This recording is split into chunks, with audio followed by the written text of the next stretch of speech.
Have you ever been on your own before? No, never. Your last relationship lasted how many years? Around 12. And the dog? My brother, he was here a couple of years ago, but he didn't make it. Did you read the leaflet? Yes, I did. If you fail to fall in love with someone during your stay here, you'll turn into an animal. Now, have you thought of what animal you'd like to be if you end up alone?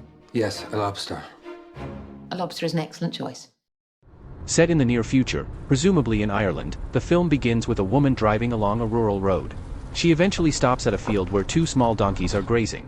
Exiting her car, she approaches one of the donkeys and shoots it repeatedly until it dies. The story introduces David as he arrives at a peculiar hotel, accompanied by his brother, who has been transformed into a dog. In this dystopian society, individuals have 45 days to find a romantic partner. Failure to do so results in being turned into an animal of their choice. Upon check-in, new guests are required to surrender all personal belongings, receiving instead the essentials needed for their 45-day stay. David, classified as a single male, is assigned room 101. Inside, he finds a tranquilizer gun mounted on the wall, a few tranquilizer darts, and a wardrobe stocked with identical shirts. From his window, he notices the unconscious bodies of captured loners sprawled on the ground outside. The hotel maid records this information, revealing that each loner captured adds extra days to a guest's 45-day limit, further incentivizing their pursuit. David meets the hotel manager, who psychologically prepares him for the challenges ahead. During their conversation, she asks what animal he would like to become if he fails to find a partner. David's choice is unconventional. He wishes to become a lobster, citing their long lifespan of up to 100 years and unique characteristics.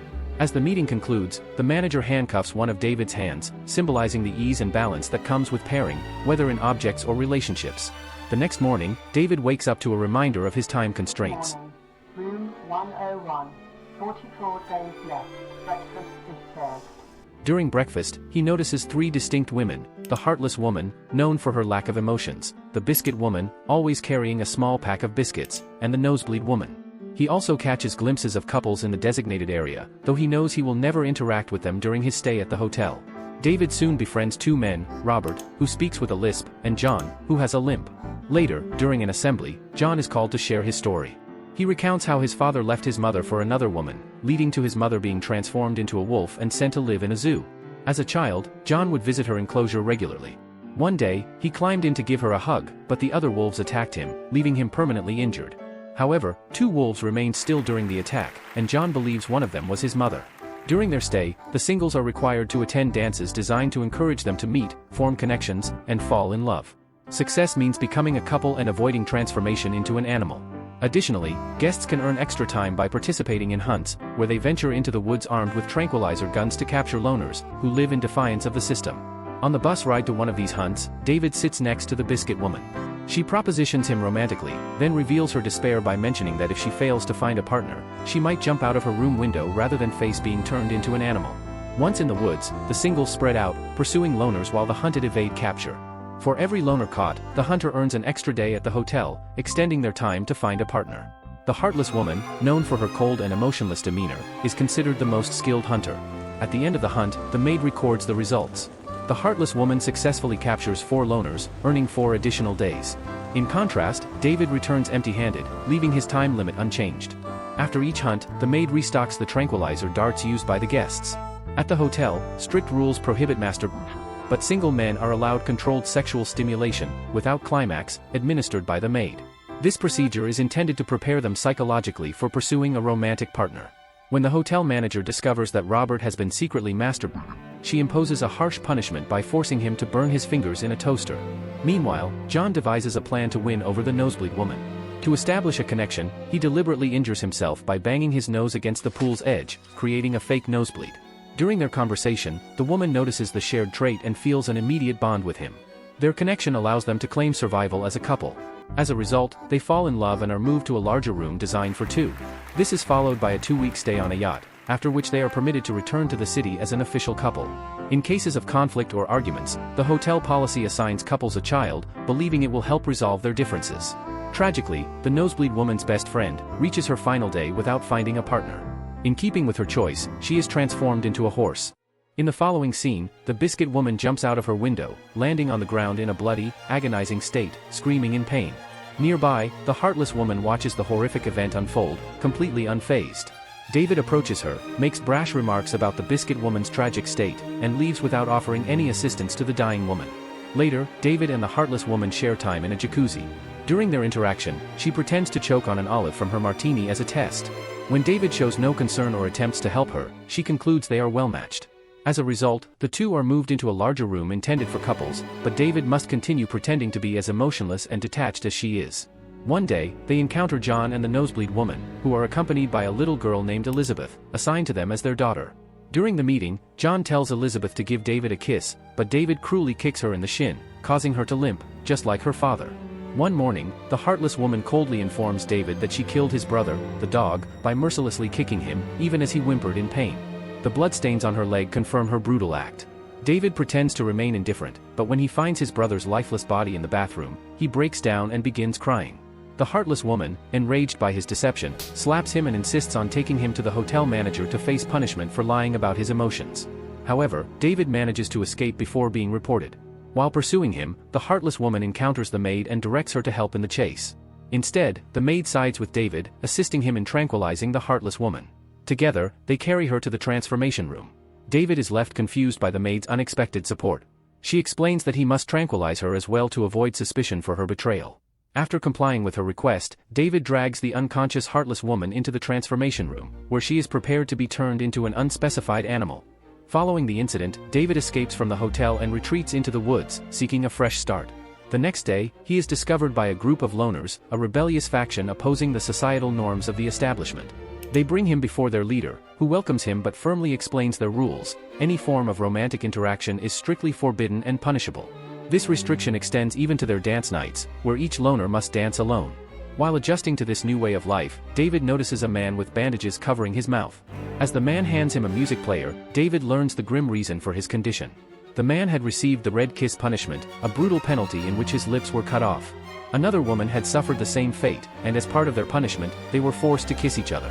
David also learns about the most severe punishment, known as the red intercourse, though its specifics are left to the imagination, evoking a sense of dread. During his time with the rebel group, David develops feelings for the short-sighted woman, one of its members. She recounts her interactions with David during their mock escape drills, led by the group's leader. She shares how David won her affection by catching rabbits, preparing them in a way that perfectly suited her tastes. David also has a tense encounter with Robert, who attempts to capture him and return him to the hotel as his captive. However, the short-sighted woman intervenes and knocks Robert unconscious. The loners routinely make covert trips to the city, posing as couples to avoid suspicion. During one such trip, David is paired with the short-sighted woman, and they convincingly pass as a genuine couple. While shopping, David notices a police officer questioning a woman suspected of being a loner, scrutinizing her shoes and nails for mud traces, as her marriage certificate has expired. When the officer questions David about his certificate, the short-sighted woman comes to his aid, pretending to be his wife. Despite the strict rules of the loner group forbidding romantic relationships, David and the short-sighted woman grow closer, risking severe punishment. Meanwhile, it is revealed that the hotel maid is secretly collaborating with the loner leader, passing on vital information.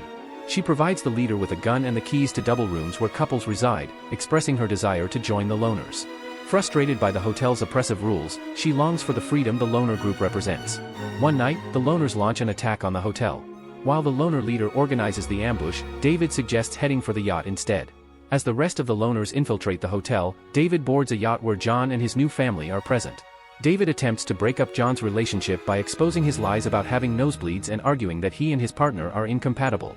However, neither John nor his partner pays attention to David's claims, forcing him to leave the yacht. Inside the hotel, the loner leader confronts the hotel manager and her husband in their room. Holding the manager at gunpoint, she demands to know if her husband truly loves her. When he responds affirmatively, she hands him a gun and instructs him to shoot her to prove his love. The husband pulls the trigger, only to find the gun empty. The loners then leave the couple, exposing the husband's lack of genuine love for the manager. That night in the woods, the maid and other rebel members celebrate their victory by enjoying music and dancing on their own. As time passes, David and the short-sighted woman grow deeply close, developing a secret sign language to communicate discreetly in the midst of others. They decide to escape and live together in the city as a couple, planning to make it appear as though they were captured and transformed into animals. However, the loner leader begins to suspect their closeness. Her suspicions are confirmed when she finds and reads the short-sighted woman's journal, discovering their plan to flee to the city. Determined to thwart them, the loner leader, with the maid's help, takes the short-sighted woman into the city under the pretense of performing an operation to cure her vision. Instead, they cruelly blind her. In the aftermath, the short-sighted woman, now unable to see, is forced to defend herself with a knife. When the loner leader and the maid attempt to disarm her, she fights back, stabbing the maid and leaving her to die. The short-sighted woman eventually confides in David, revealing how the loner leader blinded her after discovering their relationship. Though disturbed by this revelation, David resolves to stay by her side. He begins helping her adapt by focusing on her other senses, particularly touch and smell. Over the next few days, he keeps her engaged with activities like touch and guess games, offering comfort and companionship. Determined to take action, David later ambushes the loner leader, knocking her unconscious. He ties her up and drags her to an open grave, where he leaves her at the mercy of wild dogs. With the loner leader out of the way, David and the short-sighted woman escape the woods and make their way to the city. They find refuge in a restaurant, sitting together quietly. David orders a knife and fork, and after some time, he heads to the bathroom, taking the knife with him. In a shocking moment, he prepares to blind himself, seemingly to match the short-sighted woman's condition. Meanwhile, she waits for him at the table. The story leaves us uncertain as to whether David follows through with his decision.